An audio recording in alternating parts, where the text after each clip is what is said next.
Crimson Guitars. It all started with a death, really. Um, okay. Basically, I fell in love with music. I fell in love with music when I was about 12 or 13. After having seen guitars my entire life, both parents played and taught. And while we weren't a particularly musical family, they didn't push anything on us. It was there in the background. And I happened to be haunting the school office when I was about 12 or 13, I think, when a shipment of shiny brass things arrived. And I originally wanted the trombone because it was the largest instrument there, but they were all taken. And I ended up getting a trumpet and moved on to playing trumpet and saxophone and then picking up pretty much anything. And I started repairing and restoring and playing around with old instruments. I've always been hands-on. Now, I ended up, for example, buying a saxophone, did it up, repaired it a little bit, and sold it on, bought a washing machine for my mother, which is a pretty big deal at the time. And while that was going on, everyone around me sort of swiftly realized that I was not a particularly academic fellow. And I wasn't going to go to university and study biochemistry or anything like that. And we found a local guitar repair guy. Bear in mind, I grew up in Zimbabwe, so there weren't that many guitars around, let alone builders or repairers. And he agreed to take me on for an apprenticeship after I finished school. Now, that would have been absolutely ideal. He built guitars. He'd actually trained in the UK. I assume at Totnes or somewhere like that. And had done some amazing stuff, and he was repairing instruments. And at that point, I was more interested in woodwind, wasn't interested in building guitars. But it would have set me on the right path. And this was all well and good until he decided to get married. And it's absolutely tragic, but I'm smiling, which is just terrible of me. On his honeymoon, he decided to go to the Victoria Falls, and his now bride fell down Victoria Falls and died. And with her died my apprenticeship. Now he packed up, left the country, and went back to the UK. And I found myself without an apprenticeship or a goal, and ended up going to college in South Africa, and I studied how to play guitar, because by that point I'd realized that actually guitar was just so much cooler than trumpet ever could be. And singing and all that jazz.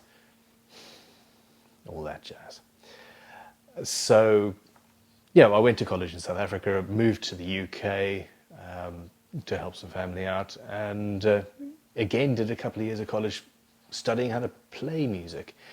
But after 4 or 5 years, I realized I am also, while musical, not a musician, and there is a difference. And I started thinking that I'd like to try and get back into building or repairing or restoring instruments. And at that point, I lived in Chichester, which is right next door, 6 or 7 miles down the road from West Dean College. And I basically managed to blag my way in to one of the most prestigious learning institutions in the world, doing early stringed musical instruments. And they took me from a raw fool. I had hair at that point, but not that that has anything to do with this. But they took me and trained me and taught me how to use a hand plane and chisels and all of this stuff you see behind you. And after a couple of years, I was building Baroque instruments, violins, viola da gambas, that sort of thing. I realized that the early music world wasn't for me. I really am a guitarist and guitar-based, and I set up my first little company. And that failed, as first companies are almost inevitably going to. And I went and started working from home. We had a garage, started building electric guitars, and then burnt a few, built some more, sold a few, rebuilt them because they weren't very good. And over time, I moved from that garage to a little workshop, back to giant sheds in another house. And you would have seen the first of the YouTube videos being filmed there. And eventually, Crimson Guitars was born 10 years ago, actually, now. It was 2005. So, woohoo. 2015, we're at the 10th anniversary of Crimson Guitars. Come to think of it, I need to make a bigger splash of that. Now, I was building instruments on my own. Every now and then I tried to bring students in to teach them how to build instruments, and then the custom order work suffered because I wasn't able to do that because I was concentrating on students. And throughout that period, I was also building my own tools and adjusting tools because I am, at heart, a tool junkie.